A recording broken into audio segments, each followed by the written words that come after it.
I'm going to give you those back. That was a copy Chris gave me, but Michelle put a set there for us. So.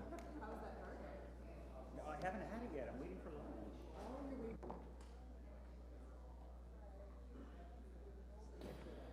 It was an order. Diet root beer and a lettuce wrapped cheeseburger. So good.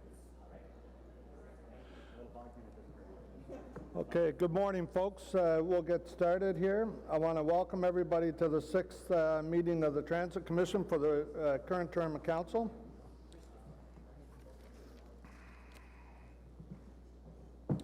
We will get to our usual business meeting in short order, but first we will start this meeting by honoring the 2 transit service employees who went above and beyond in the performance of their duties.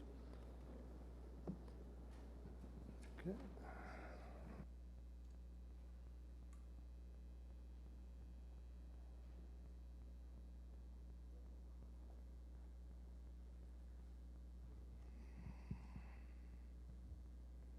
Okay, new position. Thanks. Okay, good morning, everyone. It's always an honor for me to begin the meetings of the Transit Commission by recognizing our OC Transport employees who take decisive actions to assist others under extraordinary circumstances. Today, we will be presenting 2 awards of heroism to 4 OC Transport Special Constables. I note that one of these Special Constables is being recognized twice today. Our first award is being presented to Special Constables Gibo, Brown, and Panida. While on duty, Special Constables Gibo and Brown noticed an individual wearing unseasonable attire and approached him to check on his well-being. Recognizing the individual's behavior was unusual, Special Constable Gibo called Special Constable Panida for backup. Working together to monitor the situation, the Special Constables noticed the individual reaching for his waistband, where they then saw a wooden handle of a shotgun. The Special Constables took immediate control of the individual and removed the loaded weapon. The individual and weapon were turned over to the Ottawa Police Service. I just take a moment and think about that when we hear about stories all across North America where there's shootings and everything, and that's just how special what these 2 officers have done. They've prevented something like that happening here. So Special Constable Gibo, Panida, and Brown are celebrated with this award of heroism for their bravery in the disarmament of an individual with a dangerous weapon and protection of our public safety. In another incident later this past summer, Special Constables Gibo and, I hope I'm saying this right, Faubert? Thank you. Noticed an altercation occurring in a parked car. The Special Constables requested Ottawa Police Service assistance, then sounded their siren and horn to try to disrupt the altercation. 2 individuals exited the parked car yelling for help. They told Special Constables Gibo and Faubert that a 3rd individual in the car had a weapon and was intending to harm them. A 3rd individual emerged from the car with a large knife and began chasing the other 2 individuals who had already exited the vehicle. The Special Constables attempted to protect the individual from harm by positioning their patrol car between the knife-wielding individual and the 2 intended victims. Special Constable Faubert deployed pepper spray from his window, which allowed the 2 individuals to distance themselves from the knife-wielding individual. The Ottawa Police Service quickly arrived and, with the help of the Special Constables, assisted in the arrest of the perpetrator. I am happy that the Special Constables Gibo, Panida, and Brown, and Faubert could all join us today, and I'll ask them now if they could please join me here at the podium. You want to come up? Thank you. First? Okay. Thank you. Josh? Josh, I'll get you first. Well, Josh, you're getting 2? Oh, or did they put your name on all of them by mistake? Jesse? Allison? I'm going to take it. Carolyn?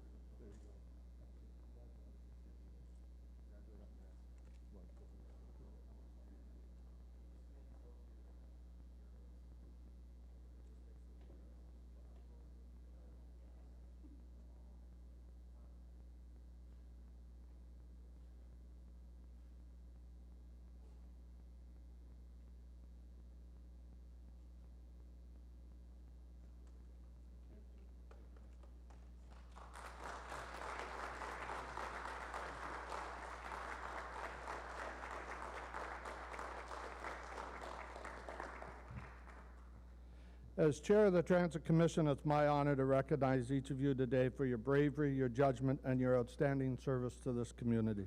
Your quick actions showed OC Transport's commitment to the safety and security of its customers and the entire city of Ottawa. Thank you.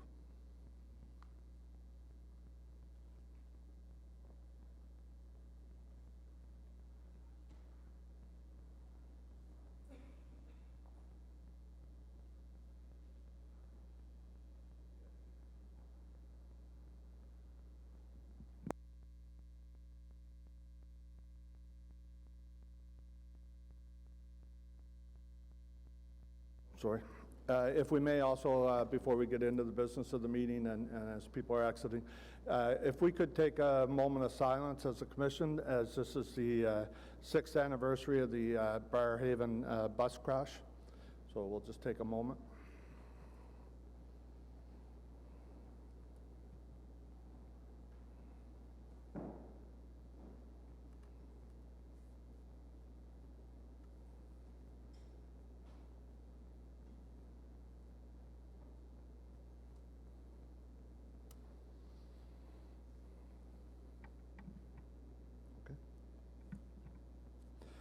Okay, thank you. This is a public meeting to consider the items listed on today's Transit Commission agenda. If anyone wishes to speak to any of the items listed, a request to speak forms and comment sheets are available over here at the door, and there's someone from the clerk's office there to help. Please fill out the speaker's form and hand it to one of our assistants who will then put you on the speaker's list for that item. All speakers at every meeting, including today, have 5 minutes to address their items before the Commission. Is there any declaration of interest from the Transit Commission members? Nope, seeing none. Confirmation of minutes. We need to confirm the minutes of the Transit Transit Commission meeting of Wednesday, June 19th. Are these minutes confirmed? Confirmed. Thank you. We would now normally proceed with the regular Transit Commission business on our agenda, but this past week we saw the launch of the city's new light rapid transit system. Before we get into the business, I'll have the Vice Chair to read a motion to add a verbal update on the inaugural launch of our new LRT from the General Manager of Transportation Services, Mr. John Manconi. I'd just like to, as the Vice Chair is getting ready to do that motion, I'd just like to take this opportunity on behalf of the Commission to thank you, Mr. Manconi, and please extend that to your entire team. I know over the last few days, you've all spent a lot of time at the stations and in the control room, making sure that this went as smooth as it did. And I think the citizens of Ottawa appreciate your efforts, and so thank you. Mr. Vice Chair. Merci, Monsieur le Président. Thank you, Chair. That pursuant to subsection 89.3 of the Procedures Bylaw, being Bylaw 2019-8, the Transit Commission waived the rules of procedure to add a verbal update from the General Manager of the Transportation Services Department regarding the LRT on today's Transit Commission agenda, and that pursuant to subsection 83.4a of the Procedure Bylaw, the Commission dispensed with the requirement for staff to provide a separate written report on this verbal update.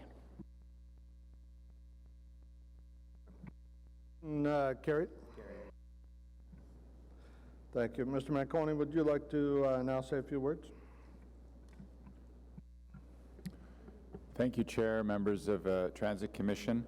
I want to start off with your permission, Chair. I do need to thank 5 groups that have been instrumental, and I know I normally don't do this, but I'd like to take the liberty to do that. I want to thank Jocelyn, Pat, and Troy, who are my members of my executive team, and also Jim Hopkins, Kim, Michael, and Jim Greer, who are not here.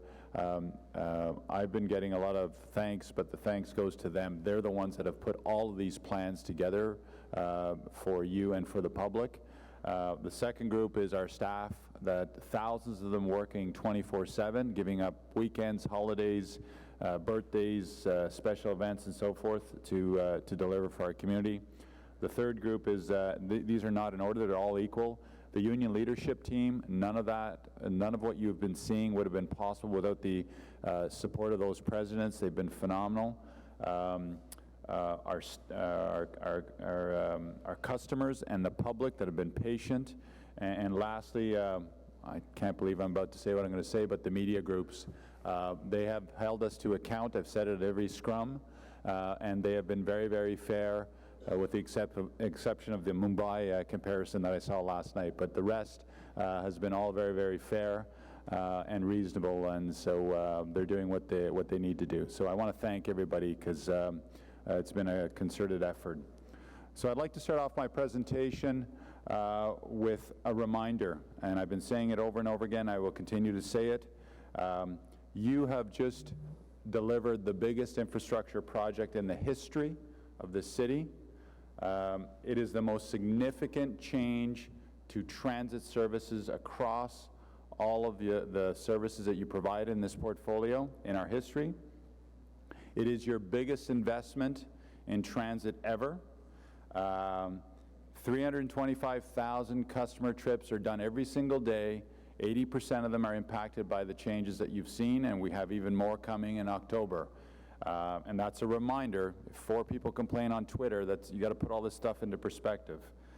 Busiest LRT in North America. We are getting worldwide coverage of this project, and the first BRT to LRT conversion in the world. I say that not from a bragging perspective. There is no playbook for this. You have just written it and executed on it. So those are reminders to put everything in perspective. That is one of my favorite shots, by the way, over the Rideau River. It's just stunning, and I encourage you to take a ride there and watch the leaves change as we go through the seasons. It's just beautiful. So I'm going to start with the launch event.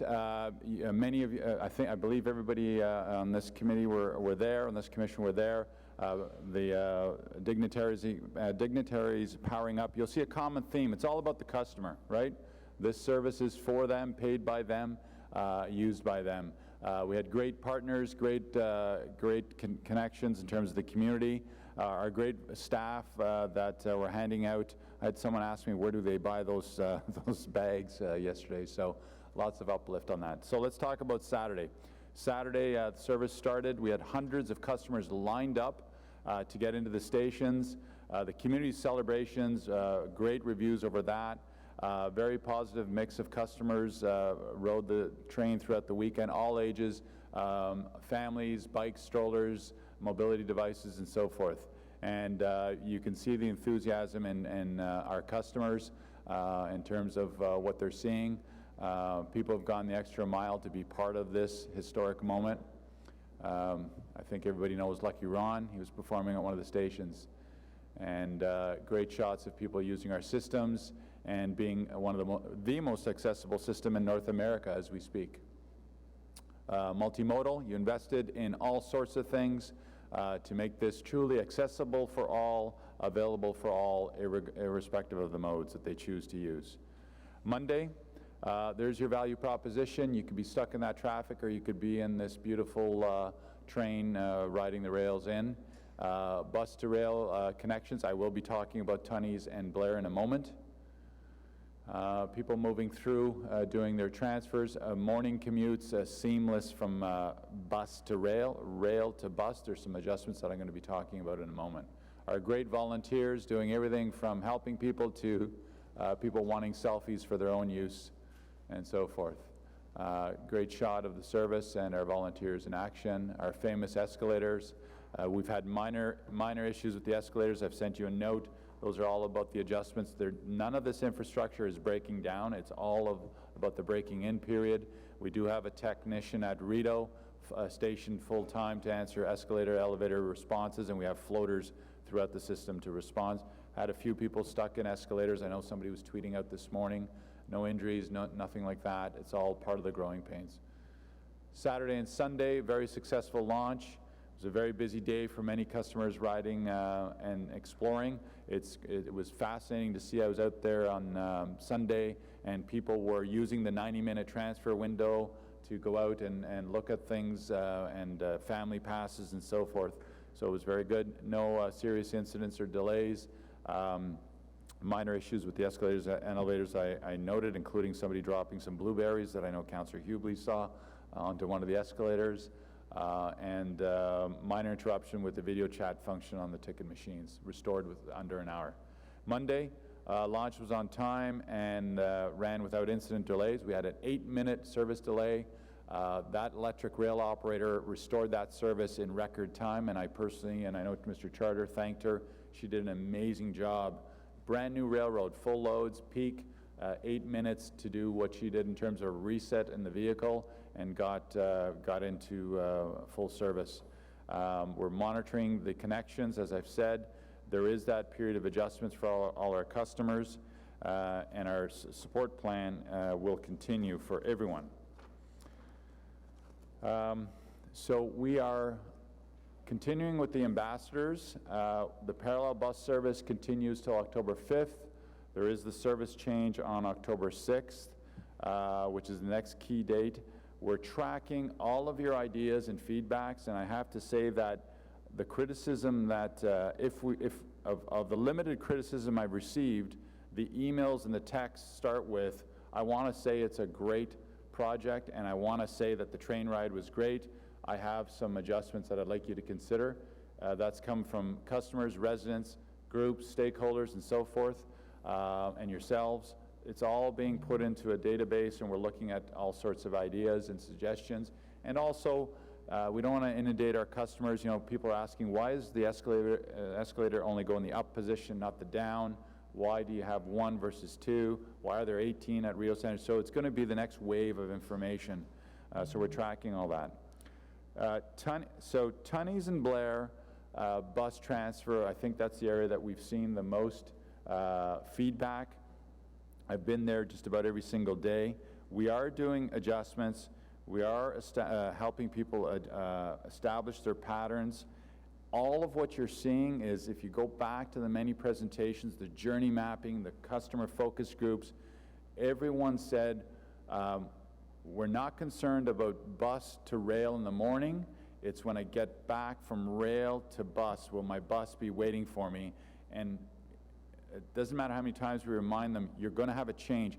Change is difficult in patterns. And so we're getting into that set it and forget it mode. I was observing a lot of people yesterday. It was day two of their commute. They now know where to walk. They know how many steps it is to their platform. And we're pushing back on some of it. You know, I had one resident saying, well, I don't like where the Barrhaven buses are all aligned, because it's all planned out. We didn't make this stuff up. Can you flip the Barrhaven buses and let the people from downtown, Councillor McKenney, walk further rather than the Barrhaven folks and the Canada folks? That's not how it works. There is logic to those platforms, and you're going to hear in a minute, Pat is looking at all those logistics, and are there tweaks and spacing we can do and so forth. So it is, while I pushed back, I sympathize with that individual, because I know what he's thinking. When you watch Tunney in particular, they're doing that long, circuitous walk to the back, and they're probably going, what's going to happen in the middle of winter? Am I going to have to trudge through snowbanks? Is it going to be clear? We are on top of all of those issues. We walk the footsteps of the customers. So when we're out observing, I know Councillor Leeper and Chair Hubley saw us the other day, we're not just out there to be visible, we're out there to watch and observe.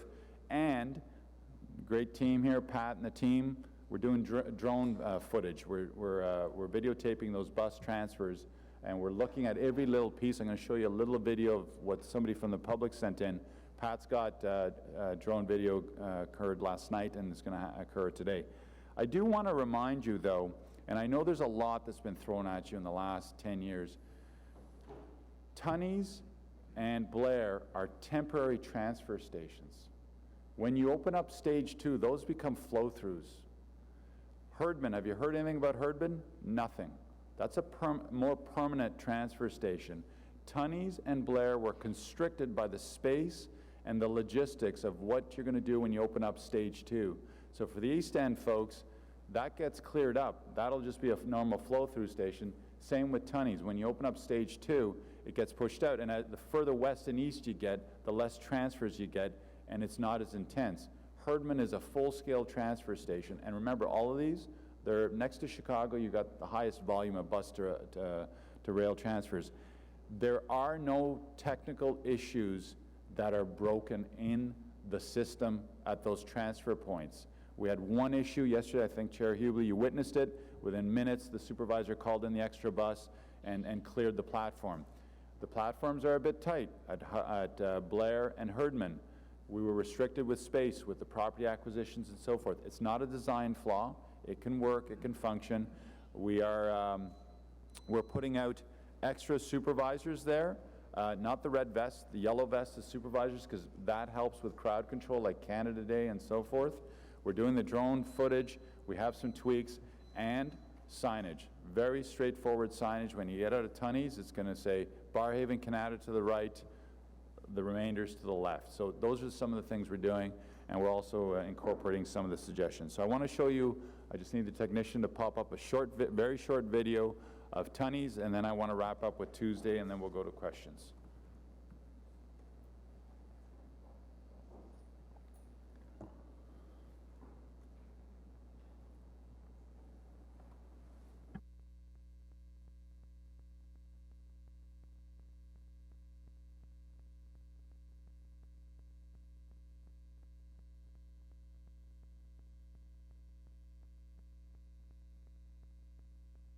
So this is a short time lapse. There's a longer version also of Tunney's.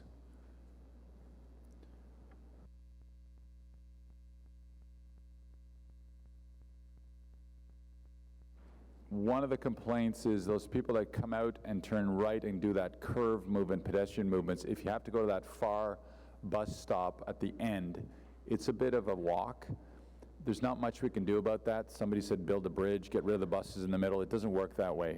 There's a whole science and an engineering process to this thing. I wanted you to see this. There's no holdups on the buses. Some minor adjustments to operators, making sure you pull up right to the platform. We do have extra, not a lot, a few extra buses at Tunney's and Blair, which resulted, I know Councillor Harder had five canceled routes on Monday that shouldn't have occurred. Yesterday she had none. I think this morning we had one. So, and I believe we had one in Canada too. So operationally, the platform is working well. I now want to finish off with Tuesday. I sent you a note last night. Things went very well on the rail service. Short delay in the afternoon rush hour. Those things are going to happen. There was a train issue at one of the stations. We went to what's called single track operations. One of the lessons learned yesterday is Pat and his customer service team were making the messages to customers a bit too complicated. We're going to simplify those a bit. We're also confirming that the operators in the cabs of the vehicles are using the pre-canned messages and also getting on the microphone and saying, expect some delays. Learning moment for us, and we tried to push that message out. Even once you clear up a delayed or a train that's held, there's just like a highway, there's that residual flow through, the catch-up mode. And so the incident, I think, happened around 1:25, which is a good time to have it if you're going to have one. It was by peak, we still had a little bit residual flow in the rail system. But again, a learning moment. We're clearing up some of the customer-facing messages. We had an error on one of the tweets. We corrected that later on, and so forth. But these are all things that you go through. So we're learning about that. I would describe day two, all of us, as a very solid day. These are minor issues on such a massive launch and change to every single aspect of your operation. October 6th, big changes, your big investments come through, and I think what's been lost in some of this is, don't forget, you peel back all those downtown buses, you're then increasing your reliability to all the feeder routes going to these stations, and the core becomes a different place. So there's still really good things coming, all minor adjustments. I will say it again, please thank the staff. They've done phenomenal work. Thank you, Mr. Chair. That concludes my presentation. Happy to take any questions. Thank you, Mr. Manconi, and we look forward to years of excellent service from the new system. I want to also highlight that as I know Councillor Tierney and myself and Councillor Gower, we were out there together for a while, Councillor Cloutier There was a lot of the Transit Commission members that took the opportunity to actually go up and talk to the staff to hear what the feedback they're receiving on the ground is. And I couldn't get over what a great idea it was to have all those red vest folks out there. And as you mentioned, some of them are volunteers. Some of us around the table recognize them as City Hall employees and so on. And I think they were having a lot of fun out there. The ones I was talking to really enjoyed it. So can't thank you enough. If there's any questions, please let me know. I know Councillor Tierney. Great. First of all, congratulations, John, your entire team. I think there's even some other members of the team that have gone out of their way to ensure we understand light rail better, like Ken Woods. He's been doing a tremendous job on Twitter. Bravo to him. But I do have a couple of quick questions. First of all, yes, I was out at the platforms on Saturday, and there's always growing pains. Things are a little bit different at times. We noticed a couple of local routes where there seemed to be confusion on where the drop-off zone was, because the local routes for the 224 right now in my neck of the woods, sometimes they were dropping them off. It would require, if you had accessibility issues, you'd have to go up the stairs or elevator, cross the tunnel, and come right back down, whereas other operators were dropping off right at the door, and they could take 2 or 3 steps or get off and get right onto the train, which seems more appropriate. Are those the kind of operational issues that Pat will be looking at and trying to repair, or ensuring that it's consistent across all operators? Yes, we will. I'd be happy to talk to you about the specifics. Okay, and on that specific instance, because in the past, if you're familiar with the East End, there used to be a gaping hole where people could cross, which was not safe. They've welded the fence in. There's no way to get across those lanes at all anymore, so you are truly forced to go up and over. Do we see the 224 operation letting people off at the closest door to light rail, or is there some kind of situation that won't allow that to happen? I don't have that detail for you. I can say that our operations are set up to drop off as many customers as we can inside the fare paid area, so that they don't have to go through the fare gate, but that we also have to make sure we don't overload the south platform to the point that it delays other customers. But I'll be happy to talk to you and investigate what you've heard and what you've seen.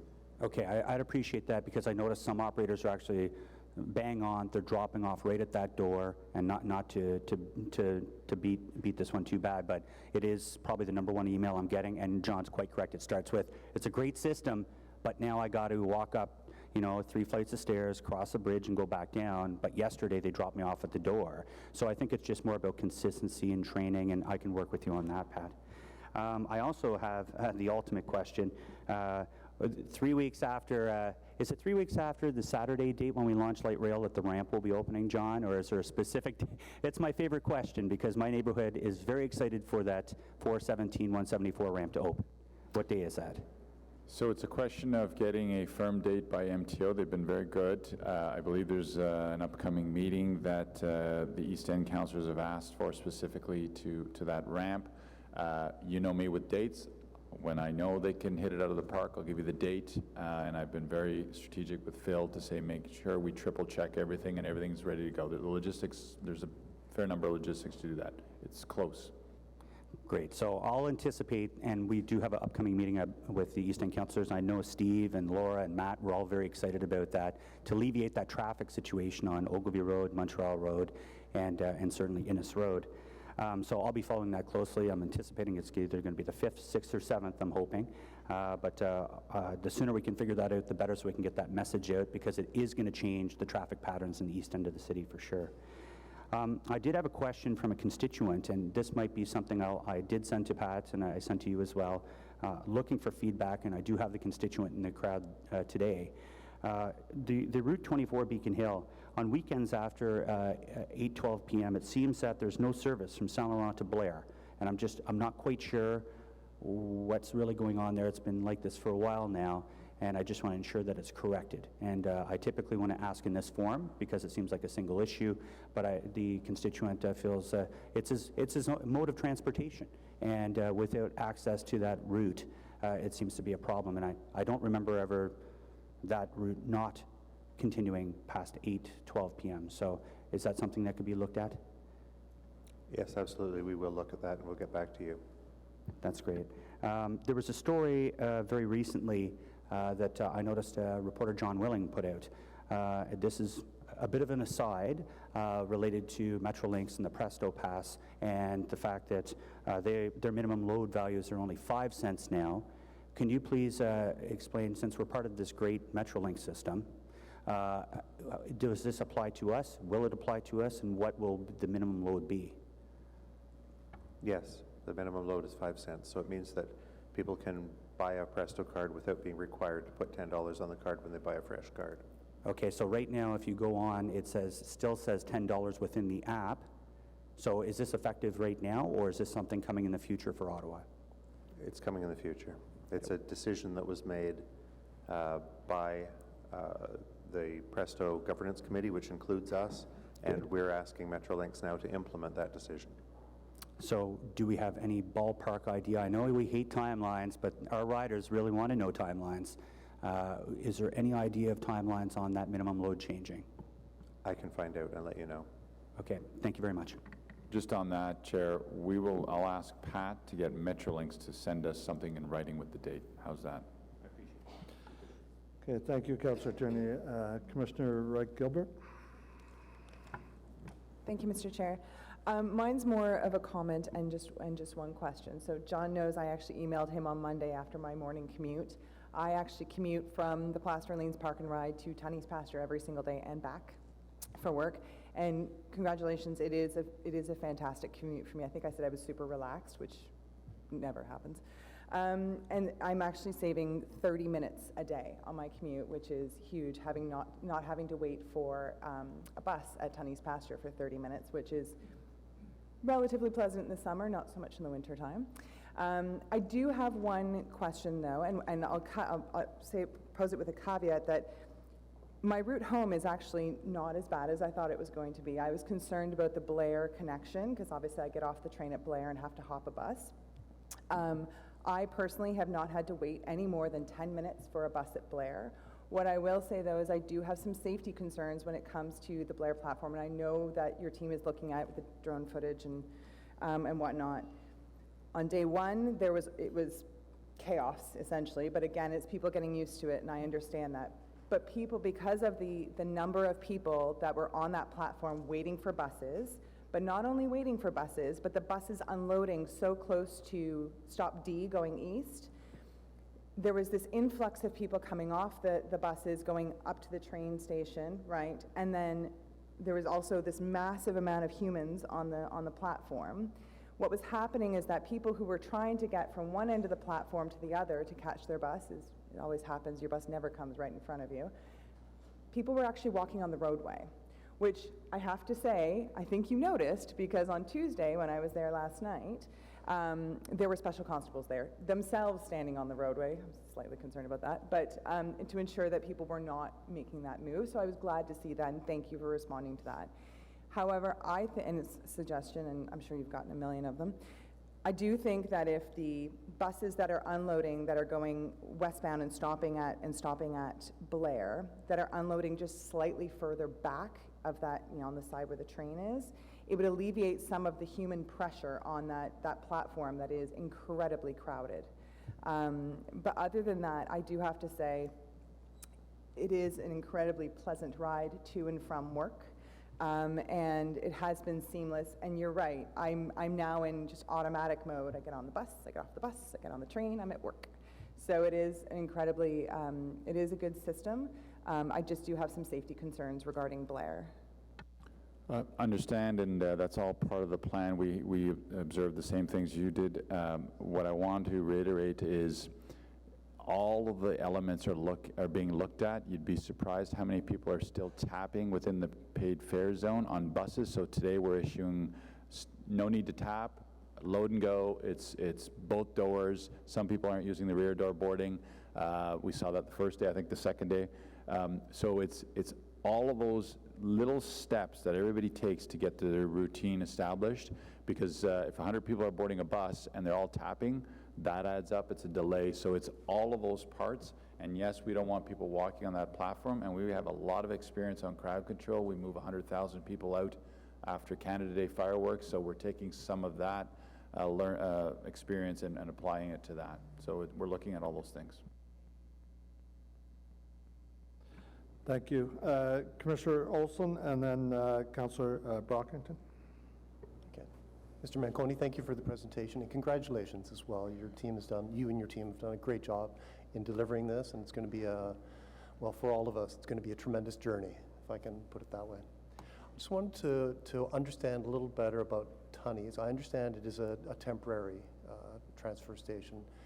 And I just want to understand, so if someone, I come from Canada as well, but if someone from Canada says to me, yeah, it's great, but I don't understand why the Barrhaven and Canada customers go so much further away. Yeah, I kind of understand they're getting closer to Canada that way, so there's an element of progress. But what do I say? Is there an operational sort of consideration, or what operational considerations were there in sort of putting them at the back, if I can put it that way? I'll ask Pat to give a brief summary, but what I think might be also helpful is he can put together a written document for all of you to understand Tunney's in terms of the logistics on that. It won't be today. He's swamped with a million things, but Pat, just give a quick overview as to the logistics as to how you made those decisions on bus placements and the algorithm behind all that.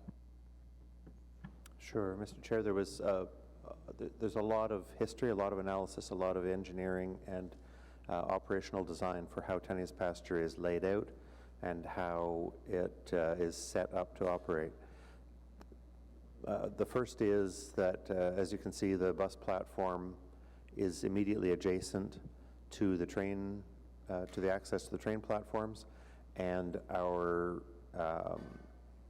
teams who were involved in the design and engineering were able to secure that property from the federal government so that we could use it for the next few years until Stage 2 opens, and laid out that whole bus platform, bus turning area, bus staging area, and all the service functions that are related within the space that was available. You can see when you're there that we're using all the space right up to the curb on the east side, right up to the curb on the north side, and right up and beyond where previous roadways were on the west side.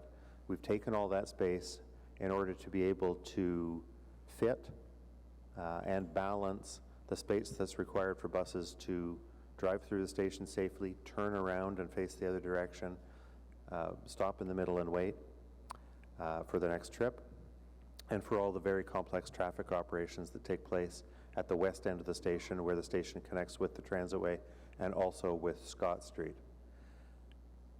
And then the platform space that is a large open sea around the bus operating area has been stretched out as far as it can be and as deep as it can be within the space available, so that we can have customer groups waiting separately. We don't have what we're familiar with at Metcalfe and at Place de Ville and at Bank Street in the afternoon, where everyone's waiting for all buses at the same stop. There are 6 different zones, 3 major zones, each of which has 2 groups of bus stops within those zones, so that the Canada routes are together, the Barrhaven routes are together, and the inner area local routes are together. And then we say this group is for the rush hour buses, this area is for the all-day buses. And that helps to divide the stream in 2 as people come out of the station. Some people are going to the left, or straight, some people are going to the right, and we needed to make sure that the customer functions and the operational functions are spread out so that there's not choke points and that there's not excessive activity happening at one location. And then all of that was modeled, first of all, on computers, which model the operation of buses, the circulation of buses through any space, the circulation of customers. You may recall back in the winter, we ran a number of tests on a little snowy winter morning to make sure that all the buses would circulate properly, that there was enough time for people to get on and off. And we made some adjustments following the computer simulation. We made some adjustments following the physical simulation. We've now put those operations into practice.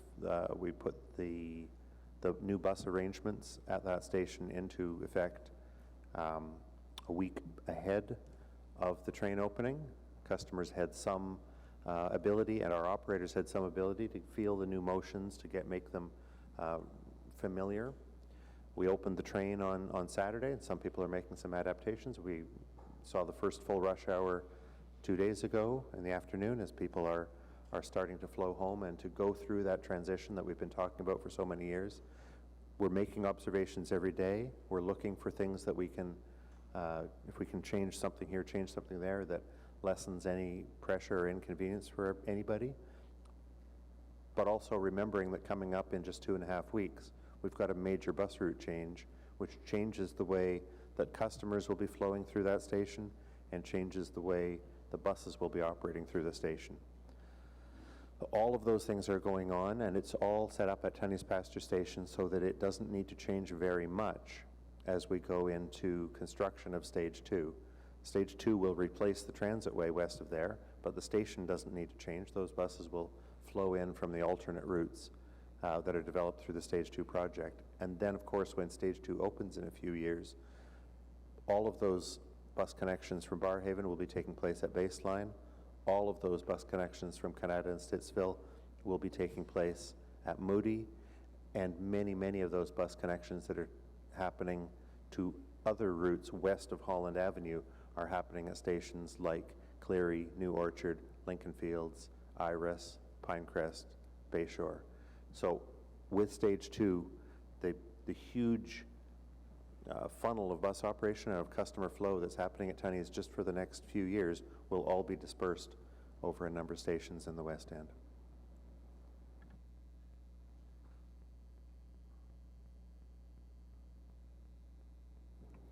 Okay, thank you. Councillor Brockington. Thank you, Mr. Chair, and thank you to Mr. Manconi and staff for the update. I've been the last 3 days in Regina and presenting on behalf of the city at a conference, and we're the talk of the town. We're the talk of the nation. A lot of colleagues, a lot of councillors from across the country are very interested to see the successful unveiling of our LRT and had lots of questions. So I was talking about Phase 2 and the vision for Phase 3, and they're going to be coming here in January, so hopefully we can get them on the trains. But all this to say, there's definitely interest from other regions in Canada.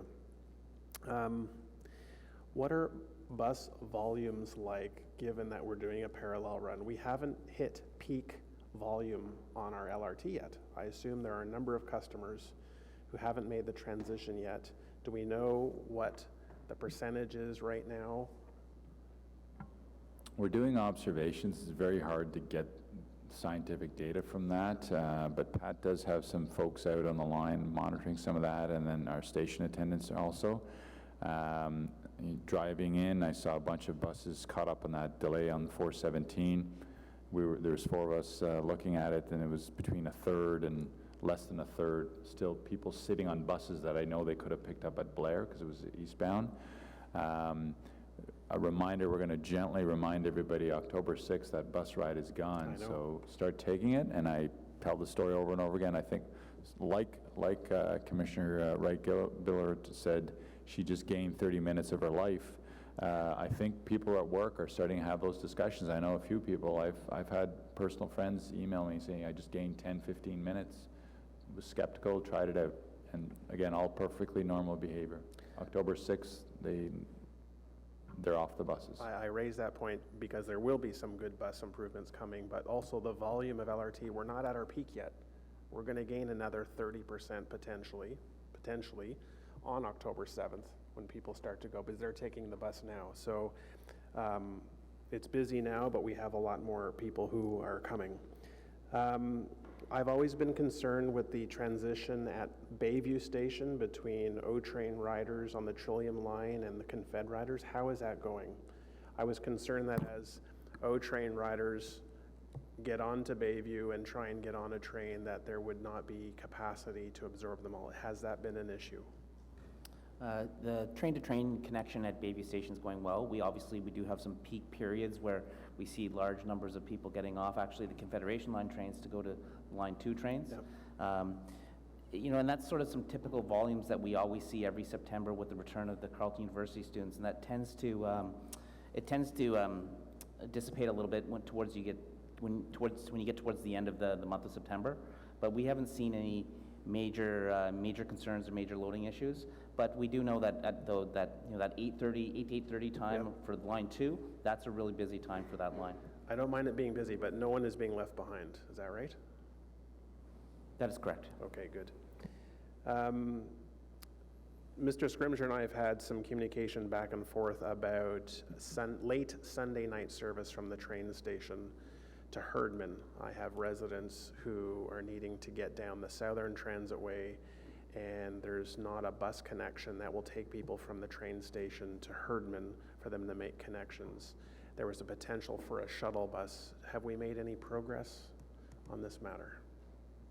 Mr. Chair, I do know the situation that Councillor Brockton is referring to. This is a late arrival of a VIA train from Toronto that comes in after the last train has run on line 1, and at a time when we've replaced train service with bus service for overnight. Councillor Brockington's constituent made a good suggestion to improve a connection from the VIA station to the south. We're looking at that, and I don't have the solution in my mind today, but I know that my team's been looking at it, and we're intending to get back to the councillor quite soon with some clear evidence or clear results of our evaluation. Okay, thank you. Mr. Chair, I'll just ask for you. It would be beneficial for me, and I would suggest for the commission members, if once the dust settles, we toured Tunney's and Blair Station at afternoon rush hour to see how things are working, the flow, the transition, not to dissect and nitpick, but when I have traveled at Tunney's before LRT opened, I had concerns with the layout.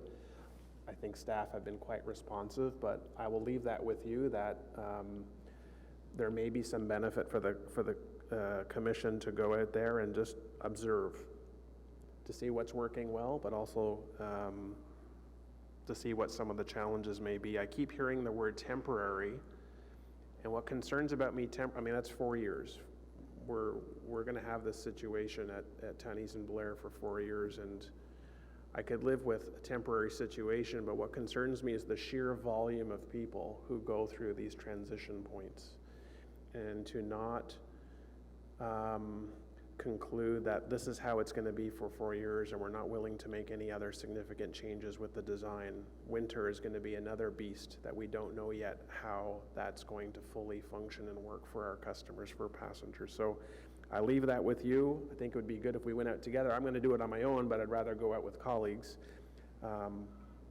But at that point, I'll just end. Thank you, Councillor Brockton. Actually, Councillor Gower and myself have been already doing it. Any commissioner can go at any time, any councillor can go at any time and observe. I would encourage you to try to, as we did, we stood back out of the way because there's a lot of people trying to get on the buses. There's buses coming in continuous. If you would watch the video closely, you would see the movement that it's very well orchestrated, that the buses are just continually moving through there. You'll see a big bunch of people, because let's remember, there could be 600 on a train. You see them come up to a platform, and within minutes, they're loading onto a bus and they're on their way. It's really something to actually see for yourself, to take it in. I know Councillor Gower and I talked to a lot of the people that were riding. I had the opportunity to come in on the bus on Monday. I think you've come in several times on the bus. It's been, so far, for the majority of people, a very positive experience. I'll give one side story to it. Is somebody on the bus on Monday was saying that they were organizing, they work at Tunney's, so they weren't taking the train into the core to go to work, but there was people at Tunney's that were organizing for the first time an opportunity at lunch to go to the Rideau Centre, because now they can do that on the train and get there and get back in the time that they have for their lunch break. And before, you couldn't do it. And they say there was a lot of food choices around Tunney's, so they're really looking forward to that. There's all kinds of stories. I'm sure each of us have probably been hearing from people some of these stories. Most of it's been very, very positive. one of the things I would encourage people to observe, because we need to pay special attention to this, is anyone with mobility issues, how they're working through the system, because there's a lot of aids there. In the planning, we tried to think of every possible way to make it as smooth as possible. So far, everybody I've talked to, and I'll walk up and see if people want to talk about it right at the station. So far, it's been very positive, but we need to keep that momentum going and make sure, like when we change platforms, for example, how we get that messaging out to people and so on. So welcome your invitation. We're already doing it. I expect, I don't see myself stopping that. I like the idea of getting on the rail. Councillor Cluche and I actually drove across town on, was it Tuesday afternoon? Yeah, we went across through a number of the stations on Tuesday. We were at Herdman checking how that was working. You know, there's Bayview. I've been at Bayview. I also took the line all the way up to Greenboro to see what people were saying and so on. So it's, as Mr. Manconi said, they're being very responsive to anything that's coming in, anything that's needed. I certainly haven't heard issues of anybody being left behind at the trains. So I think October 6th, we will have that capacity for those folks. What I also anticipate happening on October 6th, and Mr. Manconi, correct me if I'm wrong, but what we saw the last couple of days is some of the buses in the afternoon are close to capacity when they're pulling into Tunney's. There's always another bus coming behind, so we're able to move the folks. But starting October 6th, those will be empty buses that'll be pulling into Tunney's and Blair to pick people up, which should help that whole movement go better. Would that not be a correct assumption here? Yeah, I'm glad you went there, because to Councillor Brockington, if you want to go out and take a look at it and give us your suggestions or perspective, by all means do that. I would strongly encourage you to take your time to do that. Couple things. The playbook changes on October 6th. What's happening now, and Pat will explain it offline if you need to, is the journey from some of those people from downtown has changed. They used to get on a bus that had a seat. Now they're taking the train and getting to Tunney's and transferring to the bus and going, where's my seat? I talked to a couple people and I said, well, it's because you got to Tunney's quicker and you're saving time on the back end. I would caution you about going out early and thinking that you can find, I'm not suggesting you're doing this, Councillor, but unless you're a transit operations planning expert, with all due respect, you will not understand the algorithm and the interlining that you have now and what's coming October 6th. And what you'll get is what I got last night. A man screaming at me at the top of his lungs about he missed the 87, the 87's in the wrong spot, the 87's in the wrong spot. It flew by me and I said, no, turn around, your bus is right there. And he said, oh yeah, you're right, sorry, I'm a little bit, rattled with the change. Let the system relax. Let it find its equilibrium. Get to October 6th. Implement your $5.1 million investment. Let staff do their thing. I'll tell you right now, I'm not committing our staff to go out and meet with you on the platforms. I don't think you were suggesting that. We do not have that capacity, and I'm going to caution you. You're going to come back with a list of a mile long, and then you're going to come to me and I'm going to go, no, no, no, no, no, bad idea, bad idea, bad idea, and then you're going to set yourself up for failure. It is a complicated operation. It's taken me 7 years to even understand a tenth of it. And we have experts from around the world that have planned those. That bus loop was in design mode for years, and it changed 20, 30 times, including where those fare gates are at the far end. So I'm not pushing back. I'm just trying to save yourselves some grief. Go ride the rails, say hello to the residents, take ideas, send them to us. And part of the reason I'm not getting back to you right away is capacity. You got to get through October. Get to the end of October, see where we're at. And you have my commitment will change. And you're absolutely right, Councillor Brockton. Temporary, yeah, some people aren't going to like it until stage 2 opens up. What I love is people are saying, when's stage 3 coming? That's a great problem to have. You have not received one complaint about the rail service. Not one. I have Larry Gall, who helped me, who's done 8 startups in his career, 8 rail startups across the U.S. He's never seen a startup like this one. And those are large-scale operations and extensions he's done. So we're on it. we'll look at it, we'll hear your ideas. You want to go take a look at it and see some things. I'm just trying to be, very cautious about one-offs on that. What's happening right now is changes to people's commute, and we know it's difficult for them. The red vests are there to stay for as long as they need to in terms of the transition and more. Thank you, Mr. Manconi, and yes, I think you bring up another good point before I go to Councilor Gower for his question.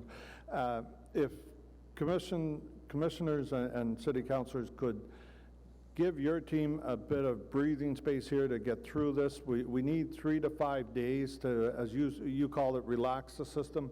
What I'm seeing, I saw yesterday, for example, Monday there was issues with Barrhaven. By yesterday that was resolved. It seemed to go quite smooth yesterday afternoon for Barrhaven. I also noticed, some people are asking you for all kinds of documents and stuff like that, after close of business and during the launch period. So we need to give you guys a break here if we can, and so I encourage my colleagues to consider doing that. Certainly, Councillor Brockington, you're welcome to join Councillor Gower and I at any time on the platforms, but yeah, please don't ask for staff to attend if possible. Mr. Chair, both you and Mr. Manconi have prejudged what my intent is, okay? I didn't say I'm going to have a list of 40 items and dissect every little design issue with these transition stations. I think it's high volume. I'd like to see how it flows. I invited colleagues to join me. We're not going to go on some sort of fact-finding mission. I appreciate that a number have gone out there. I've been away the last few days. I'm going to be doing it this week. I just thought there would be a good idea as a commission to go ahead and do it ourselves. But I agree with you that, yes, over the next few weeks, things get ironed out, things will be changing. But I'm worried about winter operations. I'm worried about people basically out in the environment not being covered. I'm worried about safety when we hear that platforms are full, and I'm thinking about how people are able to move across platforms, and that's sort of my intent of going out to observe, simply to observe. So Great. I don't want folks to prejudge what my intent is. Okay, Councillor Gower. Thank you, Mr. Chair. Some of my questions have been answered. 2 quick ones. I'm curious what we're seeing at first 2 days. What are your observations around the peak times at Tunney's and Blair? Because there must be times that are busier than others in the afternoon rush. They're peaking exactly as we had predicted. So around 5:15, Pat, I think, or around that time is the peak at both those locations. The inbound is much better than the outbound in the afternoon, the PM, because people are getting to their bus connection. Okay, thank you. And the other question is, I think today's another experience that we'll have a lot of new people trying the bus with the Seniors Day today. And for the benefit of commissioners and councillors who are getting some questions on this, and maybe to help our friends in the media communicate, can you just clarify what, in terms of the use of a Presto Pass on the system today, what should seniors know about what they'll need to get on the buses and on the trains if they're trying it today or on Sunday? If seniors have a Presto card, that's they're fine. They tap in, away they go. With the red vest people out there, we are doing extra effort. Anybody that can't get through the gates, we're going to let them through. And then once the red vests disappear, they go to if they don't have a Presto card, they press the button on the screen for customer service help. And you say, hi, I'm a senior, I want to get through free on Wednesday or Sunday, and we'll say, do you have a Presto Pass? No. We will buzz you in, and they can get in for free. We can do that remotely, there's no issue. But your question's very, very good, because and I'm just sharing how proactive this team has been. We got our first Red Blacks game this weekend.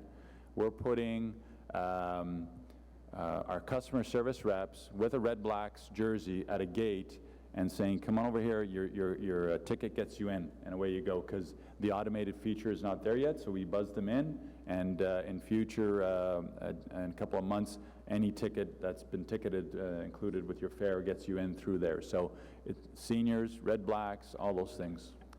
Building on that, I believe the Sens have their first preseason games this week as well, so the 400 Connection Series are running as they always have at this point during this transition as well? Mr. Chair, yes. During the transition period, the 400 series routes are the same. After the October 6th, we'll be providing information to our customers on the new changes that make the 400 series routes easier to use as they make direct connections from line 1. Okay, thanks very much. Councillor Kavanaugh, please, and then Councillor Meehan. Okay, thank you very much, and congratulations again. It feels like you just gave birth or something. I feel like that's what we're celebrating, and it is a birth. It's something really big for the community, and it's a big addition to the family, and it's going to be great moving forward. We're all excited about it. It's early days right now, and so there's just little things that have to be sorted out, and many of my colleagues have raised those. I really appreciate Councillor Goward talking about Seniors Day, because there has been a lot of confusion. People thought that they couldn't use it if they didn't have a Presto Pass, so we want to encourage them to get out there and enjoy the system. So I appreciate those comments. You know, it's going to be hard to tell how things are going in terms of areas like Bay Ward, in terms of the bus service, because of the overlap. So it's not fair to judge it right now. I'm already hearing that you know, people wait at Tunney's and the bus is full because obviously people got on downtown. It's the same bus as before. So those things are just not fair to judge at the moment. But I thought it would be important that we have metrics in terms of, you know, how many buses were late and missed previously, like, for example, last winter when was sort of the peak of problems, and you yourself said so, that, you know, that, and apologized to many constituents who had experienced problems. I think we really need to compare apples to apples in terms of, you know, what was it like last January to next January, and see how, I'd like to see those metrics. Are we improving in terms of no more late buses, no more missed buses? That is the thing that is probably the most concern to the residents of Bay Ward, because that's where they experience. It's at the bus stop near their home before they get on to that.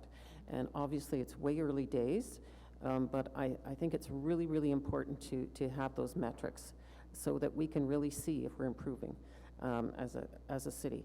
And I do believe you keep track of that, so I mentioned it at FEDCO as well. That's important. We need to see the improvement, and we need to see those numbers. We also need to see the ridership, and obviously we're going to have that as well.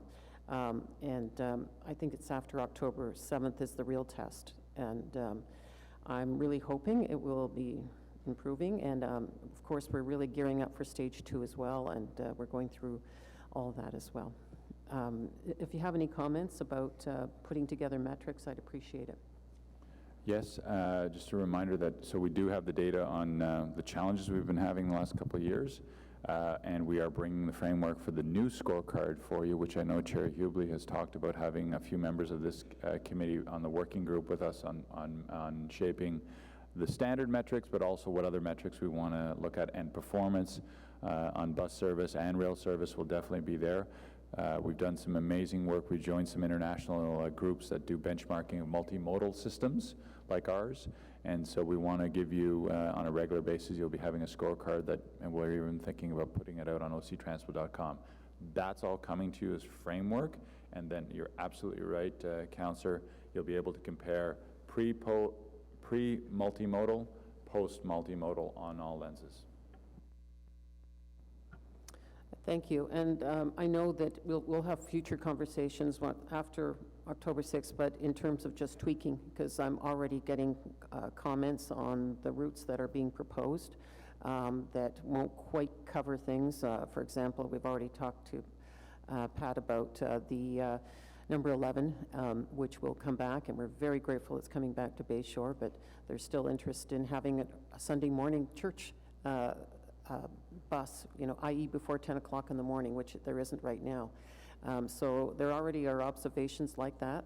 So these are things that going forward, we'll take a look at. Thank you. Thank you, Councillor Kavanaugh. Councillor Meehan. Thank you, Chair Hubley. Mr. Manconi, may I add my congratulations to you and your team. I wrote it on Saturday, and if you've been following my Twitter, I've been taking the bus regularly in the last little while to encourage residents in the south end of the city who have never tried transit to get on the train, to get on the bus once or twice a week. and then ultimately use the train. So in that experience, I've been hearing from people who are saying, yeah, I can't wait for stage 2. I've been saying a few years, I've been saying 2022, 2023. Can I narrow it down for folks at this point? Is that possible? Stick with the current timelines and share, I believe if it's not out there, we might be pushing out a tweet soon on your particular ward, the stage 2 extension of the Trillium line. The actual rail was being delivered yesterday. So it's just progress. You know, the date's one thing, it's seeing the construction. I'm sure you've been near the Airport Parkway. Those are caissons, those hold up those stations. The whole corridor has been cleared for the Trillium line. I would encourage you to pick up those photos and tweet those out and just talk about that. And Mr. Morgan is always available to meet with you if you want to do some messaging on the timelines and so forth. Okay. One of the things I heard this morning is because people are paying attention to the news and they're hearing about some of the glitches, and especially in the afternoon, a lot of people they're reluctant right now to try the train, to try the transfer. Has there been any discussion? I mean, I don't know if that's prevalent across the system. Has there been any discussion maybe that October 6th might be too soon to stop that parallel service? I mean, I know that the way the wheels go, that would be impossible, but we're sticking to that October 6th, right? We have to. I mean, in the perfect world, you keep it forever because it's an insurance policy if the train goes down. It costs you $1 million a week. It was difficult to get that. And we are locked and loaded, ready to go for October 6th. Okay. One last question. One of the concerns that people have and what they feel is a real problem is some of the express routes are now, express routes like from Findlay Creek, from Richmond, some of the southern suburbs, there was an express route that went downtown. That's been eliminated, so there's another transfer in there. And people are confused, like, why, if you want us to get downtown faster, why would we add another stop on an express route? Let's talk specifically about Findlay Creek because, yeah, they're seeing another transfer before they get on the train. I would encourage you to sit down with Pat. He can cater it to your ward. We've got a memo coming out. Sorry, all the dates are a blur in my head right now. Shortly to all of you, and it will show the $5 million investment by ward, how it's going. But more specifically to that, he can help you respond to that. I will say this: over 98% of the bus routes connect to LRT. Those that some have a transfer introduced that they didn't before. I'm hearing a bit about I've got a double transfer, in rare cases a triple transfer. Those percentages are very, very, very, very tiny, like single digits. And so Pat can help you out on any specifics in that regard. I understand that, but problem is people are saying they're going to take their car, and because of that, and that's exactly what I don't want to see. Like, we're already congested from the south end. I want fewer cars on those roads, more people on the bus, and ultimately we'll all be a lot happier getting where we want to faster. So I want to explain to these people why they should leave their cars at home, continue to do that, even though they've got a transfer and then a longer distance to walk. So if Pat, I will be talking to you about that, okay? Thank you so much. Thank you, Councillor Meehan. Commissioner Carricado, and then Councillor Blade. Hi, congratulations. I've been riding it since Saturday. It's a beautiful service. Couple questions about the smell you brought up in your email on Parliament Station. I think I smelt it in Rideau Station yesterday. And I just anecdotally talking to folks that it was there throughout the construction period as well. So just wondering if you've identified what that is and what are you doing to remedy it? Yes, Parliament, it's, there's some moisture in one of the pits at the bottom of the escalators where the steel grates are. RTM has pumped that out. They're using sanitizer in it. I think there's still some moisture that they have to address in there. Rito, the chair, just pointed that out to me. We heard about that this morning. Troy's on that one also, and we're looking at that also. Great. And finally, if you could just confirm the night service that will be available after October 6th. I've been just playing around here on the website trying to figure out how I would do it, and it just keeps saying, oh, your trip will change after October 6th. So if you could just confirm what the night service will be like. For example, if you're working in the market and you need to get home after 1:30 when the train no longer rides. Thank you. Yes, Mr. Chair, there will be 6 overnight bus routes that operate at the times that that Line 1 is closed for maintenance overnight. Those 6 routes continue the same overnight service that's there today on the different corridors where we do provide 24-hour service. So those 6 routes are Route N39 going to Orleans, Route N97 going to the south and the airport, Route N45 to the hospital complex. Those are all going east from Rideau Station every half hour. Then going west, we have Route N75 to Barhaven, Route N57 going to Bayshore, and I believe it's Route N61 going to Canada.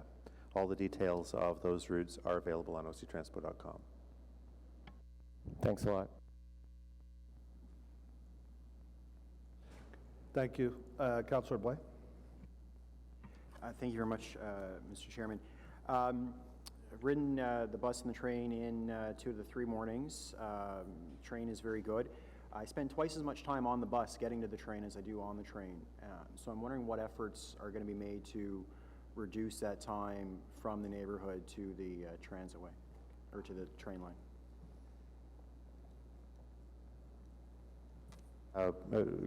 Chair, I'd be happy to talk to the councillor about where he's traveling from, what experiences he has. Of course, the biggest thing that council has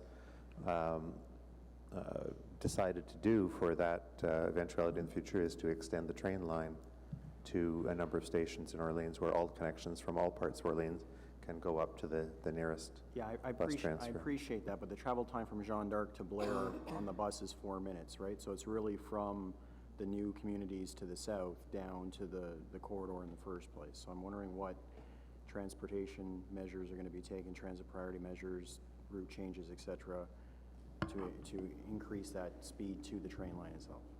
Sorry, Councillor, are you asking, is your service delayed, or are you asking us, can we improve things for existing bus service to that transfer point? Both. If your service is delayed, we can talk to you about that. If you're looking for improvements of getting bus to that transfer point as part of your budget process, you can certainly direct funds to us if you want transit priority lanes and things like that. It's all in the TMP right now. If there's things in there that you want enhanced, you can certainly talk to me about it. Our mission is as per what council's approved in the Transportation Master Plan and your capital work plans. Okay.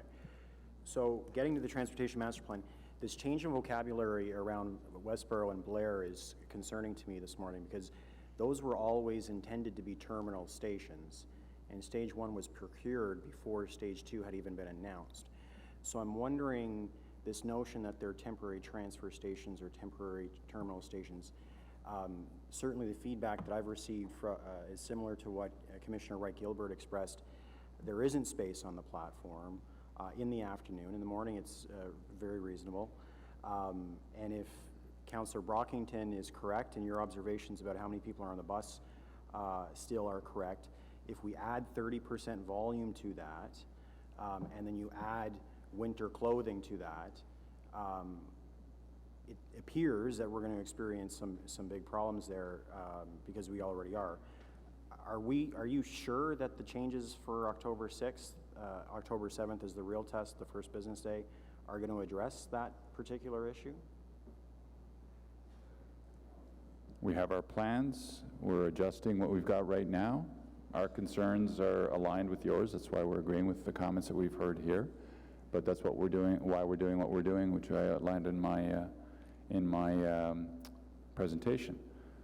If you're looking for comfort, I think you've got a proven track record. Go back 5 years when we were implementing the detours. Everybody said they weren't going to work, and we're going to have problems on Scott Street, and we're going to have problems all over the place. We had one issue at Herdman for 6 hours, and we addressed it as a temporary issue. So we're looking at all those things. I know Pat gave me short, medium, and long-term adjustments to both Herdman and Tunney's this morning, because we're meeting, the operational team, executive team is meeting every day, and we're looking at all those. On winter, I can tell you there won't be any snowbanks there because we've already pre-planned our winter control plan in those platform so there won't be any encroachment into the sidewalk, as an example. And I share that because that's how far into the future we're looking, and that was done months ago, and we just reiterated that this morning. So yes, there'll be an increased volume from those people. Our concerns is the same as yours, and we're taking action to mitigate that. So Pat's looking at some things, and I think he wants to jump in right now. Pat? Yeah, there's three particular things that will change at both Blair and Tunney's on October 6th that will make the experience different than it has been the first 2 afternoons.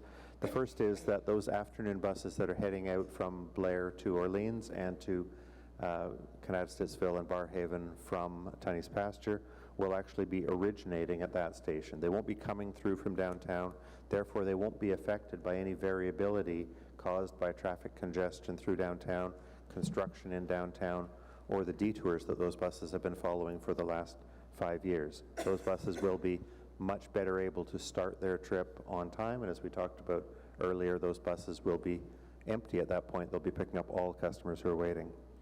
Second, after October 6th, there will be fewer buses circulating through the stations. Right now, those stations are having to support the buses that are going in and looping through on their way downtown and coming in and looping through on their way out from downtown. After the bus route network change, they have to support only the number of buses that are coming into the station, dropping people off, going to wait for their departure time, and then coming to around to pick people up. So the amount of buses circulating inside those terminal areas will go down.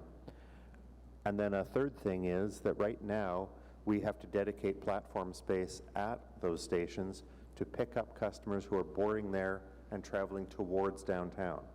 There are people who walk into those stations and choose to travel to downtown by bus as they can. Once we don't have bus service from that point into downtown anymore, that platform space, which we have to reserve and designate for that direction of travel, can then be freed up and reallocated to give more space for people who are on the outbound trips and also to be dropped off in the morning. And that's all been part of the long-term plan that these stations are designed to achieve and that we're now delivering. Okay, also, I noticed, thank you for that. This morning, the train stopped at Via as scheduled, the doors open, Via's not a busy station. At Ottawa U, the train stopped, the doors didn't open automatically. And so I'm wondering what the calculus is or the determination is on what the stop time at the stations is and when the doors open or not automatically. That's a very long conversation. We can take you through all that if you like, Chair. In summary, the doors are in automatic mode right now. When we go into colder weather climates, they will open in the underground stations and then be controlled via the operator at the above ground station. That's because you want to keep your heat in and keep passenger comfort and so forth. But happy to brief you on all that. In terms of Ottawa U, I don't know, Troy, if you've got a specific comment as to the door situation, we can look into it on that and get back to you, Councillor. But the whole science on how the doors are timed and sequencing and everything is controlled by the train control system, CBTC system, and so forth. Okay. Thank you very much, Mr. Chair. Thank you, Councillor Blake. Councillor Tierney? Great. Anybody else? Sorry, before Councillor Tierney speaks, otherwise this is the last question. We're good? Okay. We're good. Thank you very much. So just a couple of quick follow-ups, John, and I just want to follow up because there's some confusion with our senior population, and that's where I'm really concerned about things. Currently, right now, what's the process if they're getting onto a bus? I've heard stories of where they use the web chat at the stations to get themselves onto the trains, but my understanding is they currently can go to Shoppers Drug Mart, get a Presto card. How much are those cards? $8, $6, and then they load it up with the minimum $10 currently, and now they can ride for free on Wednesdays and Sundays. Would that be correct? Pat will explain that to you. Yes, that's exactly correct. If customers go to get a Presto card, they can get it at any Shoppers Drug Mart, any Loblaws store, any superstore, any OC Transpo service counter, and certain city client service centers. They have to get a card and ask the agent they're buying the card from to encode it with the senior discount. That's a one-time purchase. If they're only traveling on Wednesdays and Sundays, they are clear forever with that card. We ask customers to tap the card. There's no debit taken from that card if they're entering into a fare gate at an O train station, and just show their ID or talk to the operator of a bus when they're getting on. There's no need to tap the card when you get onto a bus. You just say hello to the operator, and the operator will recognize the validity.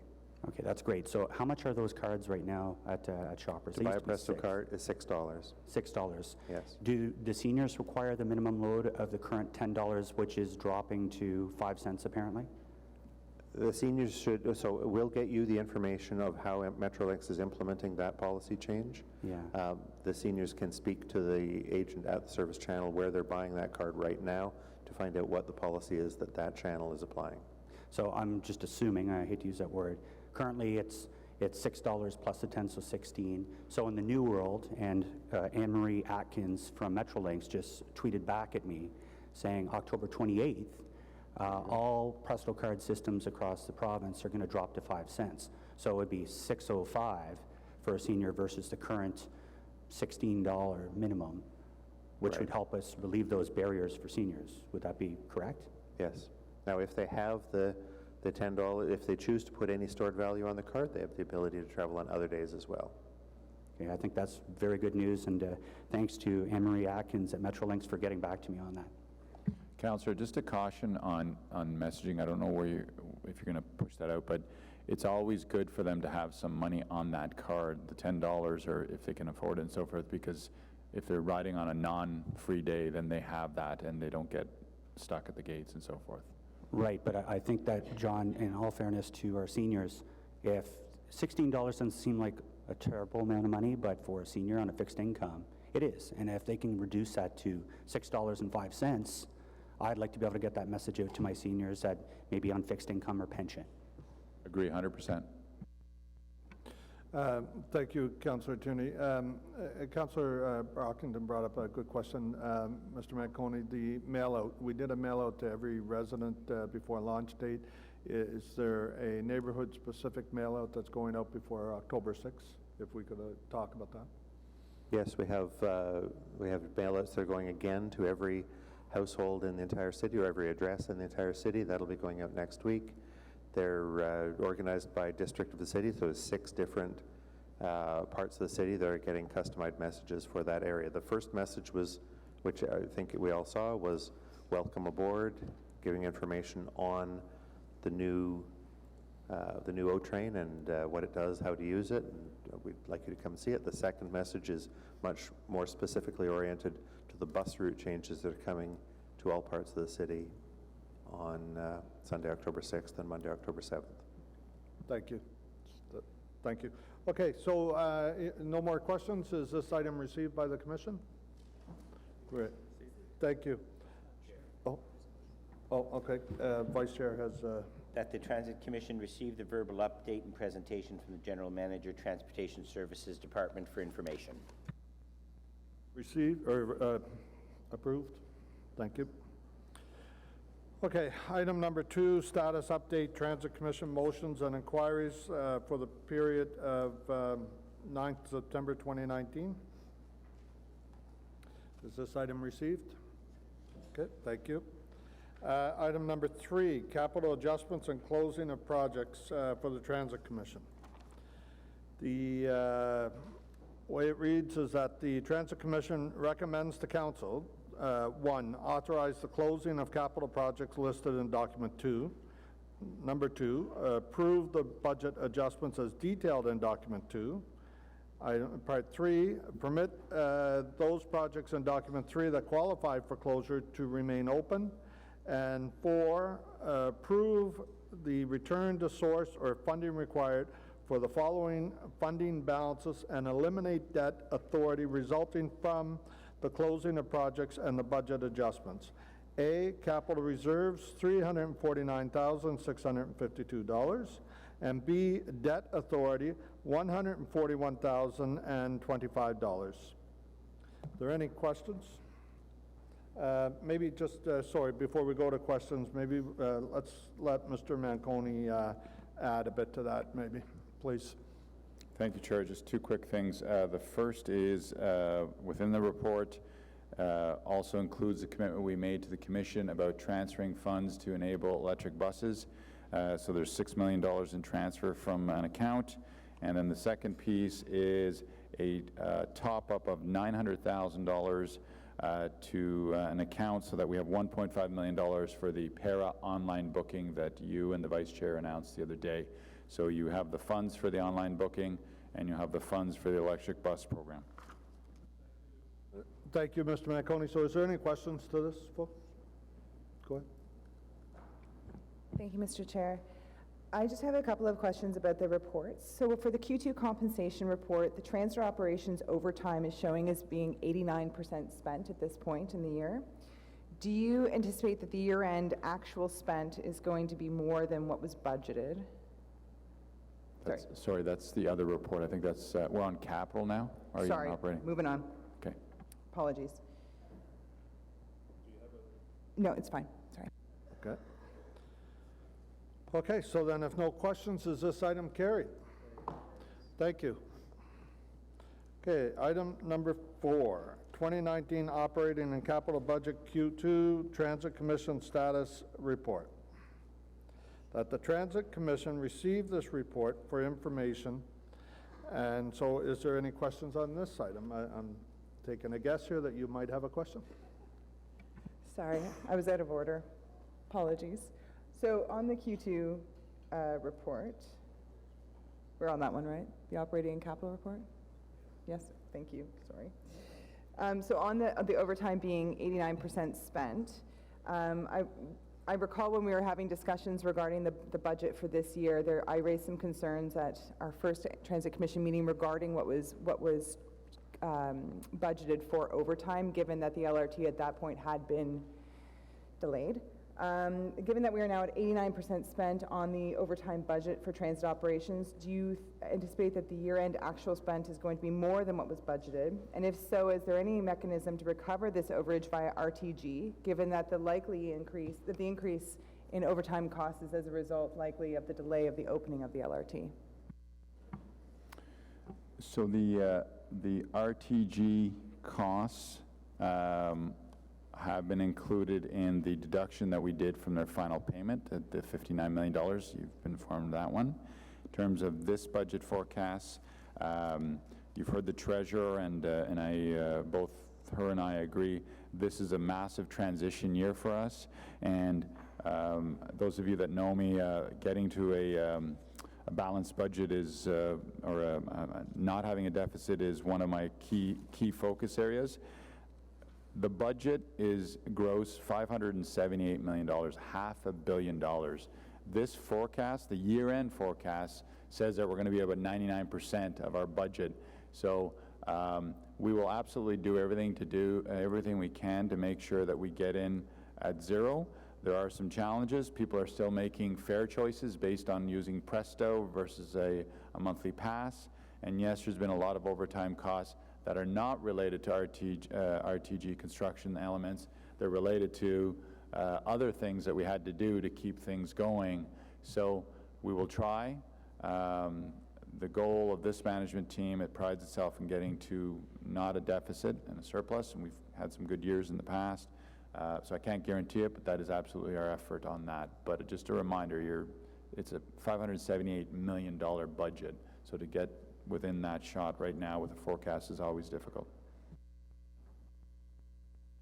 Thank you, Commissioner. Councillor Brockington, we also have 7 speakers on this item. Do you want to ask your question now, and I'll just queue up the speakers before you start, or would you rather wait? Okay, then just give me a second to tell the first 2 speakers who will be next. So when Councillor Brockington's done, if we could have Sam Boswell, if you want to make your way up to the microphone here. You'll be the first speaker to this item, followed by Carrie Elliott. Okay, go ahead, Councillor Brockington. Thank you. Thank you, Mr. Chair. Just on the on page 3 of the report, we have the 2019 year-end forecast. We're forecasting $6.8 million budget deficit. the report indicates reasons why, what's driving that deficit. I'd like to know if I can have, after today, a more precise breakdown of what each of these components' financial numbers are. So how much is paratranspo contributing it, how much is lower fare revenue contributing to it, how much is the lower average fares. For the fare freeze, how does that get accounted for here? Does that actually contribute towards an OC Transpo's deficit, or are we not taking monies that we were going to pay to RTG and they're going in to plug this hole specifically? I'm just looking at the treasurer. I don't know if she heard the question or not. I did hear the question. Ms. Cummings is the financial manager for OC Transpo, and she tells me that we have actually the fare freeze, that loss of revenues is still reflected in these numbers. If you remember, what council directed us to do was to actually take a transfer from the reserve to cover that deficit. So we will be doing that as part of the year-end balance. So I apologize, these numbers are probably a little bit higher than they should be because that fare freeze has not been stripped out of these numbers. Okay, that's good. But for my other questions, can I get a breakdown? Yes. Okay, thank you. Thank you, Councillor. Welcome, Sam Boswell, and go ahead and start whenever you're ready. You have 5 minutes. Okay, the part that makes me nervous is talking into the microphone. How silly is that? My name is Sam Boswell. I am one of the board of directors of the Ottawa Transit Riders. Today I'm here to support the para-parity movement. We picked this item because this is the budget item. We thought this was appropriate just to make sure we're on the agenda and speaking in front of all you good people. We were very, very happy to hear about the recent online booking decisions, the web booking for this year and the full suite and the app next year. We wanted to encourage a couple of things. Ensure that the 50-50, setting aside 50% of the phone lines, 50% for online bookings, so we don't create a new inequity in people that are booking paratranspo. And it's really important to me, to the para-parity people, to Ottawa Transit Riders, to Healthy Transportation Coalition, that there is consultation on this. There has been cases in the past where accessibility decisions have been made for public transit and the users were not included and not consulted. So I would like to encourage the Transit Commission to involve this group, to involve Healthy Transportation, para-parity, and Ottawa Transit Riders in a working group as you make these plans. And I realize that the full announcement will be at November 20th. That gives us 2 months. So please include us, please talk to the users. We can all point you to people who have opinions on how these systems should work. And I guess I'll keep this short because I know we have a full list of people to talk, but I'm really, really happy to see this happening. Getting involved in the board of directors and the Ottawa Transit Riders, I have been horrified at how we treat paratranspo users and people with accessibility challenges using conventional transit. This has to change. They can't be waiting 3 hours to book rides. They can't be limited to 4 rides a day. They can't be paying more to go across the city than a conventional transit user would use. So the web booking is a really good start, but this has to be an ongoing system. This has to keep, we have to keep making improvements. So thank you for your time. Thank you for listening. Thank you very much, Ms. Boswell. Any questions to the delegation? Thank you. Next, I've got Carrie Glynis Elliott. Thank you, welcome. And the next person is Sally Thomas. I don't see, I do see Sally here now. Sally, you'll be next. Thank you. Hi, it's Carrie Glines Elliott, actually. No, that's fine. My name is a bit funny that way. Anyways, thank you for taking the time to let me speak. Again, I'm representing the Ottawa Transit Riders, and we're supporting the Parity campaign. And I know it's not specifically listed on the agenda, but the reason that we chose to speak here was that there was a very interesting announcement made last Friday about the online booking. And what I want to say, first of all, I just want to start actually with the LRT. The launch of the LRT is very, very exciting, and we're all very happy about that, and it looks absolutely great. But one of the reasons that we're so happy about the LRT launching is that once it's launched, we're hoping to be able to talk about other issues like para-parity. I think you've noticed that there's a great deal of frustration these days with transit riders. Unfortunately, I think that a lot of transit riders feel like OC Transpo doesn't really listen to them. And when I talk to people who use para Transpo, they also say the same sort of thing. They feel like they're not being listened to. We're a little bit bothered by the sort of difference in power differential, the fact that the people who are making the decisions on para don't necessarily ride para. Last week there was a really good news announcement made last Friday about online booking, which is really super exciting. Unfortunately, they didn't give a lot of notice. They gave less than 24 hours notice about the announcement. So people who actually use para were mostly not able to come to the announcement. And I'm not sure whether anybody knew that that was one of the problems and that was one of the things that people were fighting for, but that was a little bit disappointing. I mean, for such a great, good bit of information, it would have been nice to fill City Hall with people saying, yay, well done with the online booking. That seems to be a sort of a mistake that was made. So I'm here asking that OC Transpo consult with people who use para, and I'm here asking that the Transit Commission kind of push OC Transpo to consult. There are a whole bunch of people back here who actually use para, and they have really good ideas, and they really know what their priorities are and what's really, really important to them. I personally don't use para, so I would never in a million years tell somebody who uses the service what they should prioritize, but I am here sort of saying I'd really like to see a lot more consultation on this. Anyways, that's what I'm saying. Thank you.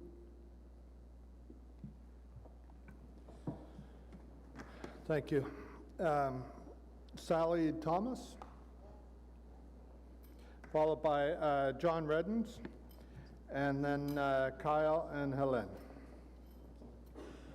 Hello, hi. Not bad. Of course, this is above my head. Does it bend? Yeah, there we go. Good morning, Chair. Good morning, everybody.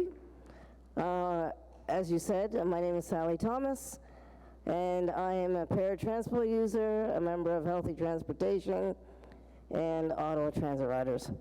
And I'm here to talk about paratransport. I was actually going to talk about something else until my ride this morning. I had an 8:45 pickup to come here. First of all, I tried to get an 8:15 to ensure that I wasn't going to be late. And there were no available rides between 7:45 and 8:45, so that was my first problem. Secondly, when the bus finally arrived at 9:20, the bus driver informed me that my pickup on his screen said 9:15, meaning that somebody at Paratransport changed my booking from 8:45 to 9:15 without my consent or the driver's knowledge. That's frustrating.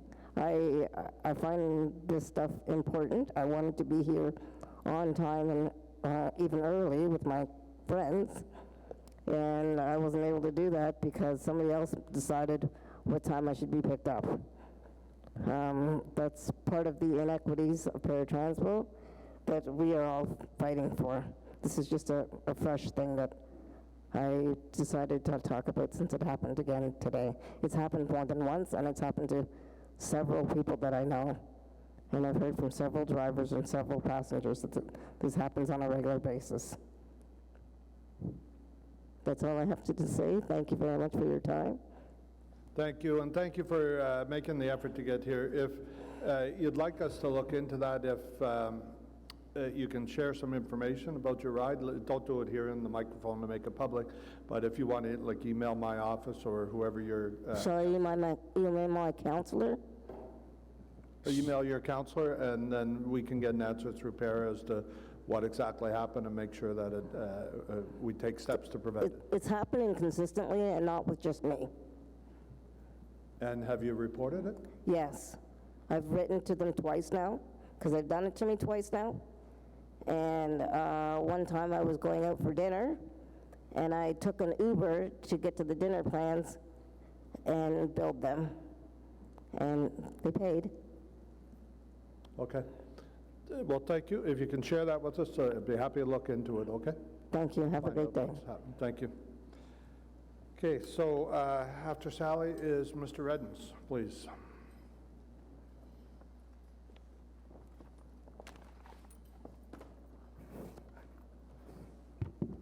Okay. No. First of all, congratulations on the LRT. I had a chance to ride it twice since. On Monday, I spent a couple hours on it, going up and down like you asked your fellow councilors and commissioners did, and I found the only thing I found was the signage problem, especially at Rideau Center. That was my major concern, and I know my partner let you know about it. Now we can try to move on to the commitment of improving paratransport service that Mr. McConey made a few years back. We talk about Presto cards. We don't have scanners yet. We're still doing manual. We're still doing it manually. That was about when we started talking about an online booking system. That was brought up, and it said there was going to be a solution around the corner. Well, I'm still waiting for the solution.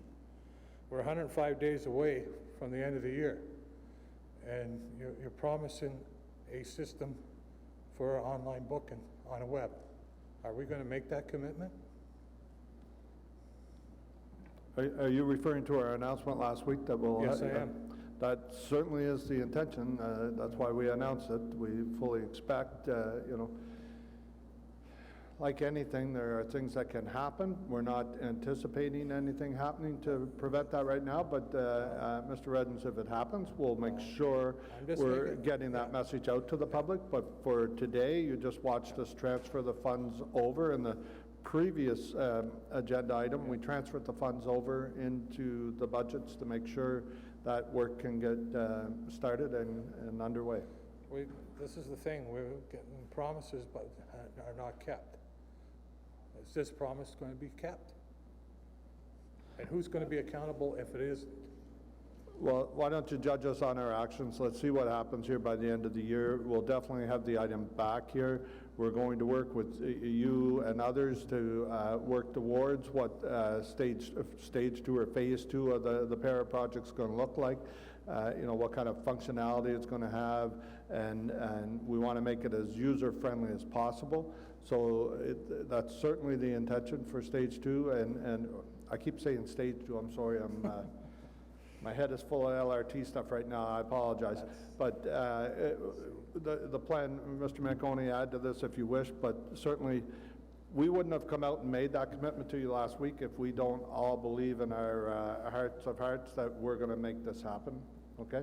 The trick was to get the money in there to start to get the work going.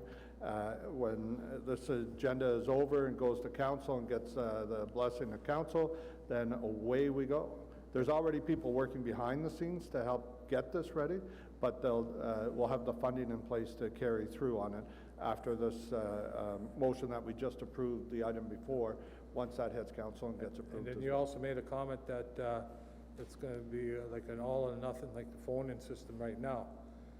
What I want to see is a 50-50 split for people that have, it's called the digital divide. Some people can't get to a computer right away, and we like to see a 50-50 divide of people online, booking online, and 50% can use the phone.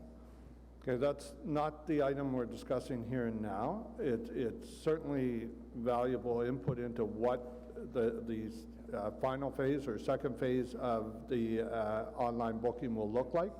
I'm not going to make a commitment to that right now because we have to wait and see all the input that comes in after we get the first part of it up there, and then the consultations with the community as it on goes. And so also, I'm not comfortable making that type of commitment. What future investment are you going to make? The situation right now, you're taking everything in. The one dispatcher describes it as you fill in the sandbox and it's overflowing. How are you going to fix that situation? Okay, again, it's not the item that we're talking about here now, so I'm going to have to move on. If you have anything for this budget piece, if you want to know what we're going to do with para and with the dispatching and all that, we'll communicate all that to you. I am working with Mr. Manconi and his team on the para issue and what are we going to make changes here. we'll do, as Councillor Cloutier and I did last week, as soon as we have something concrete to tell you, we're going to come right out. We're not going to wait for a meeting to get that information to you, because we know, as the previous speaker said, I fully appreciate that it's not easy under today's conditions for everybody to make the journey here to talk at the committee. So I'm trying to help you by first making sure it's a priority for the transport team to get to work on this. But we're also going to, if there's milestones or changes that we're about to make, I commit to you that we will make those announcements ahead of time. We won't make you come to this meeting to hear what we're doing with Para. You're going to hear about it from us as it develops, okay? Thank you. Next up is Kyle and Helen Humphreys. Welcome. Thank you. We'll sit beside each other. We can do that. No?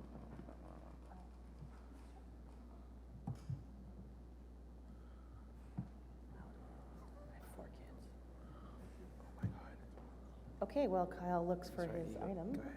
I'm just going to start off by saying, oh my gosh, I know how much work this has been for you, and I am so grateful that it has come to light. And I want to thank you for all of the hard work that you have all put into this, LRT. And I want to tell you that I had a misunderstanding about the accessibility, because I understood there was only going to be 4 seats on each train. Well, didn't I get on, and my youngest son got on, and he's like, Mom, you're wrong. Go in every car. Because I was thinking there was going to be a label there saying, like, this is where we get on. Nope, you fixed it. It's beautiful. The seats are already sitting up, so nobody has to struggle with that. And I am so grateful for that. I really, really am. I want to just talk about Blair. I could be way off, but there's an old elevator that you're using, and it's really little.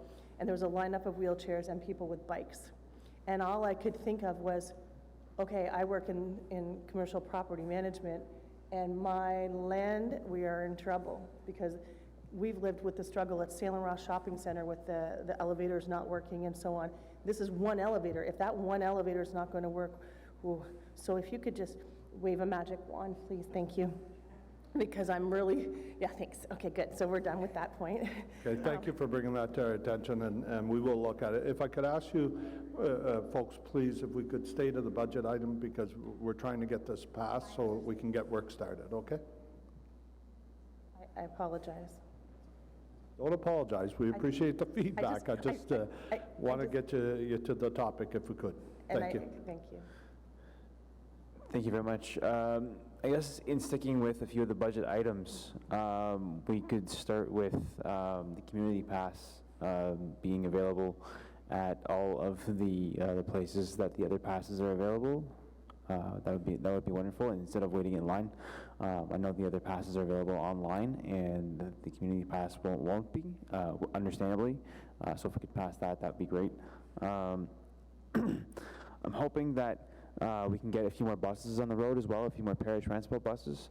I know that a lot of the buses right now are taken up or subsidized by the taxis, but I know that it would be great if we could get the buses, get a few more buses in the budget.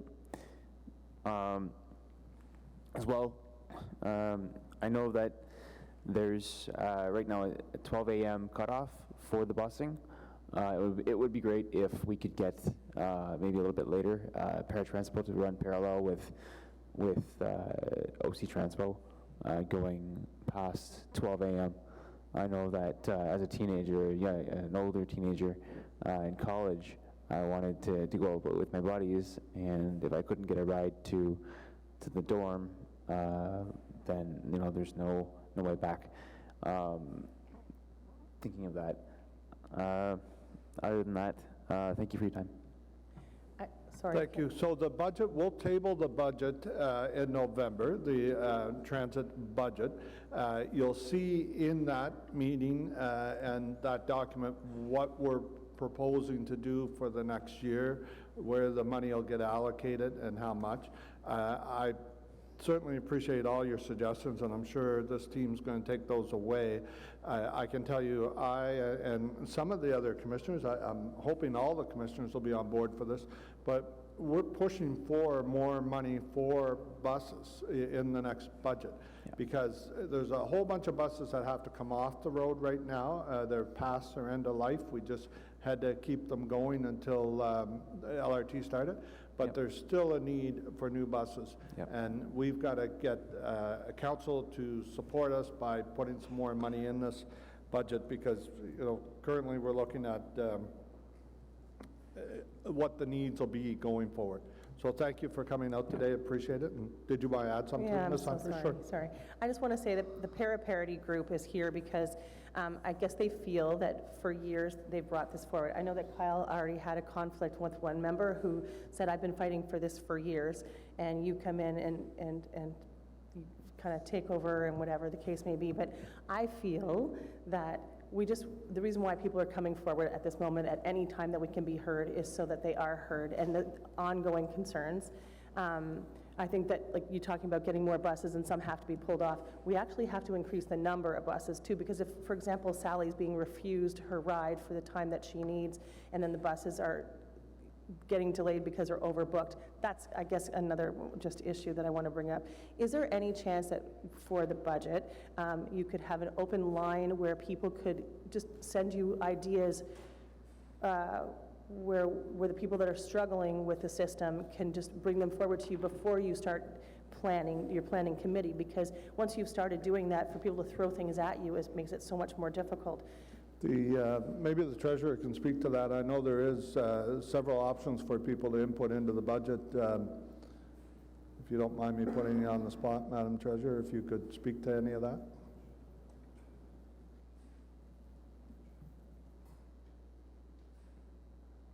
I'm sorry, Councillor, could you repeat that question? The resident that's come forward here is just asking about ways that they can provide input into the budget building exercise for things that we should maybe look at to add to the budget. And I know your office offers quite a array of opportunities there for people to commit. So if you wanted to take a moment to talk about that. There is on ottawa.ca, there's a Budget 2020 site, and there is a tool that the Public Information and Media Relations Group have put up called Engage Ottawa, and that will be the device that, or the way that people can communicate with the city. In addition to our regular, we have the I think it's Facebook and Twitter and all of those normal things. So if you go on the Ottawa 2020 budget site, you'll find your links there to communicate with the city. Thank you very much for coming out today. So next we have to talk to the 2019 Operating and Capital Budget Q2 Transit Commission Status Report. We have Trevor Hache and finally Ryan Lenthal. I hope I said that right. Mr. Hache?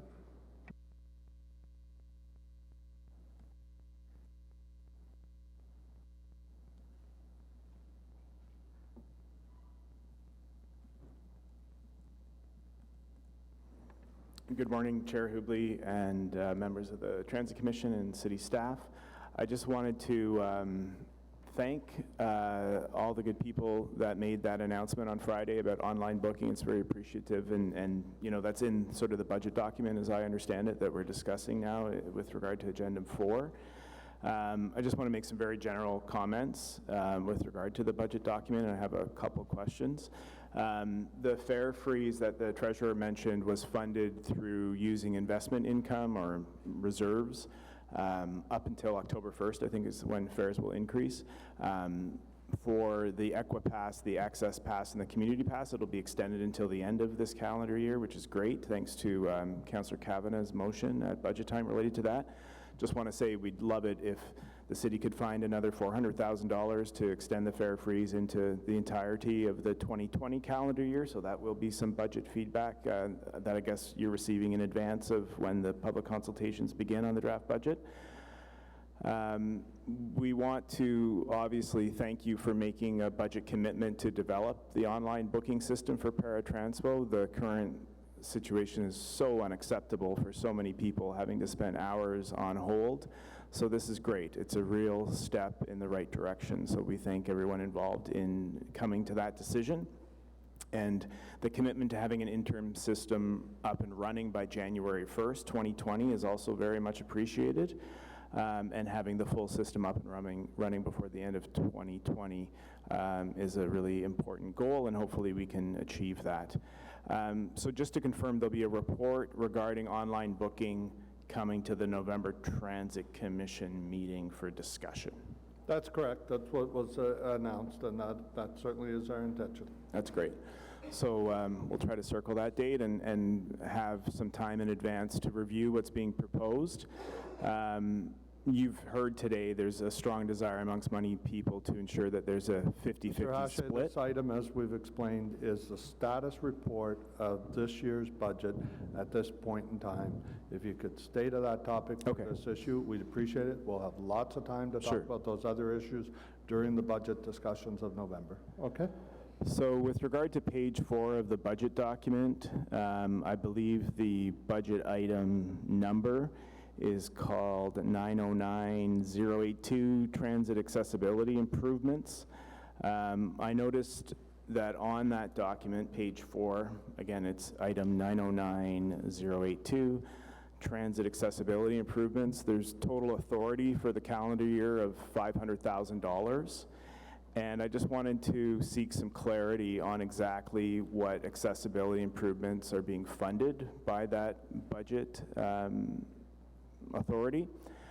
I know that there's a number of bus stops that OC Transpo has that aren't very accessible to people who use wheelchairs. Many of the buses currently are designed to kneel onto curbs to allow people to use the ramp if they need to either walk or ride onto the bus.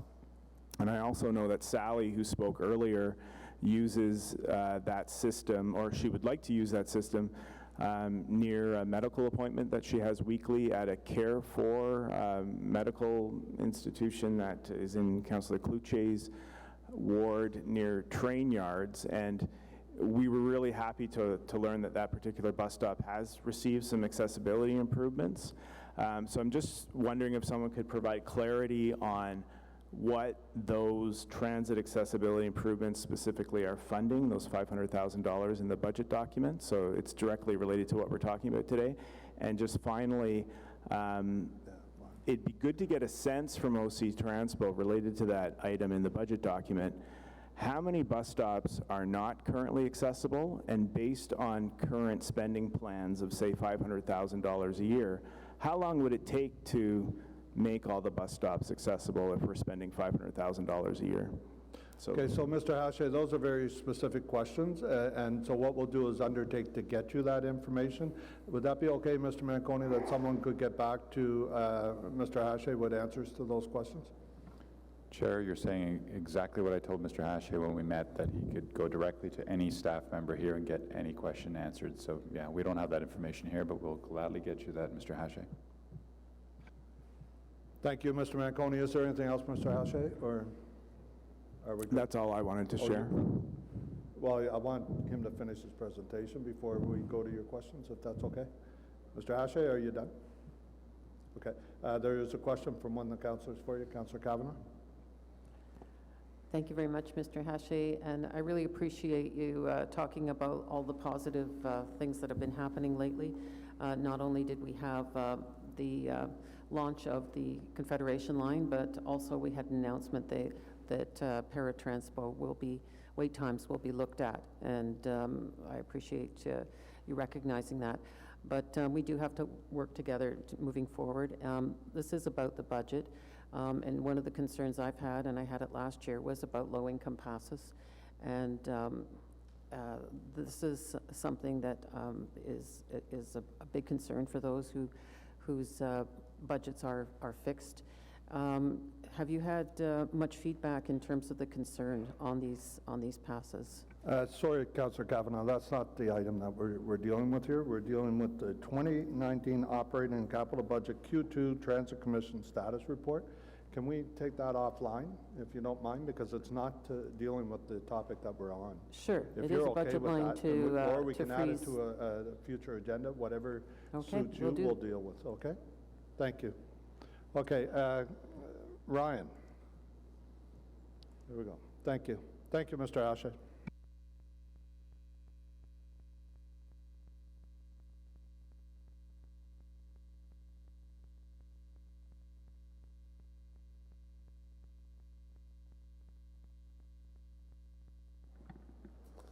Hello. You can hear me? First of all, I just want to say thank you for making this a possibility for finally, I feel like last Friday was a really big step in the city of Ottawa realizing that people with disabilities deserve to have the same thing as anybody else in Ottawa. And I had the pleasure of being here, well, down the road, when the announcement was made. And I have to say that, you know, after many years of doing what I've been doing for accessibility and transportation, it feels wonderful. So thank you for that. So, with that said, I'm aware that there's been a few concerns, you know, because this is brand new. People want to make sure that they're getting the right service and also something that is very reliable. So, part of the reason for being here today, along with the territory people, is to make sure that we have a good system, that we have something that will be reliable for many years. I know, you know, over the weekend, I experienced the light rail, and he gave me, you know, a lot of hope for a week and a half. And I have to say that I'm very impressed by the light rail. And I'm hoping that once we have a service, or a better service, for care of that, I'll also be impressed as well. Ottawa is, you know, a big city, and I'm happy that people like us are finally, you know, getting noticed, and our concerns are being listened to, and I really hope that this is the beginning of a better system. So, again, thank you. appreciate it. And I know the people behind me, we appreciate it as well. You know, like anyone else, we do have concern, you know, for liability and making sure that we get to where we have to go. So I ask that you please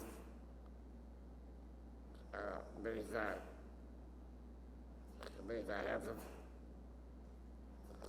Thank you. Thank you very much for coming out today, and I'm going to ask the clerk's office if we can look at trying to find a way to make it a little easier for you to do your presentation in the future, because I know the sound system wasn't optimum there for your presentation right now, so we're going to try and do something. Councillor McKenney? Okay. Is a question for the presenter? Yeah, it's more of just a comment. Thank you, Ryan, for coming out and presenting, and appreciate you looking into that, Chair. I just want to let folks know that Ryan is now writing a monthly column for the Centertown Buzz, which, as the name would suggest, it's local to Centertown, but you can catch it online, and it's on accessibility issues, and it is full of information that a lot of us can reflect on and think about. So thanks for coming out, and I encourage everybody to read Ryan's column. Thanks. Okay, thank you, Councillor McKenney, for sharing that with us. Thank you, Ryan, for coming out.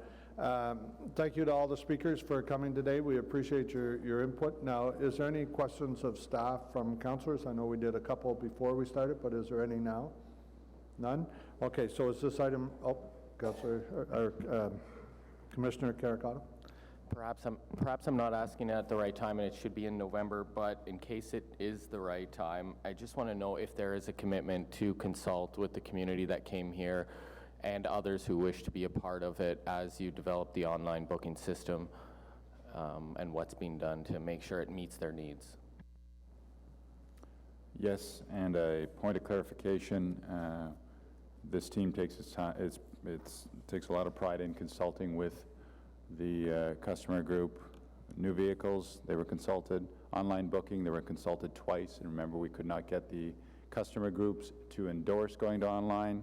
And sorry, I'm just going through the list because we have consulted. We care very much about every one of those speakers, and I've met personally with a lot of them, including Mr. Reddens and others, and I've walked through all of these things with them.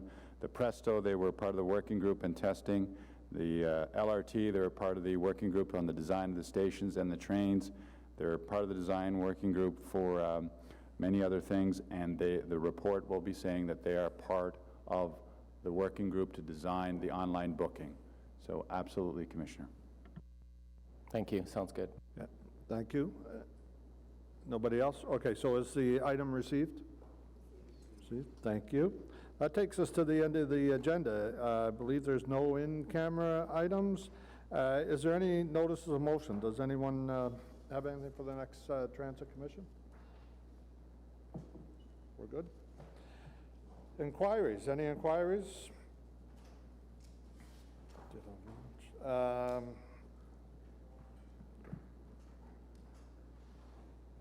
Other business? You did that. Okay, and so are we adjourned? Adjourned? Okay, thank you.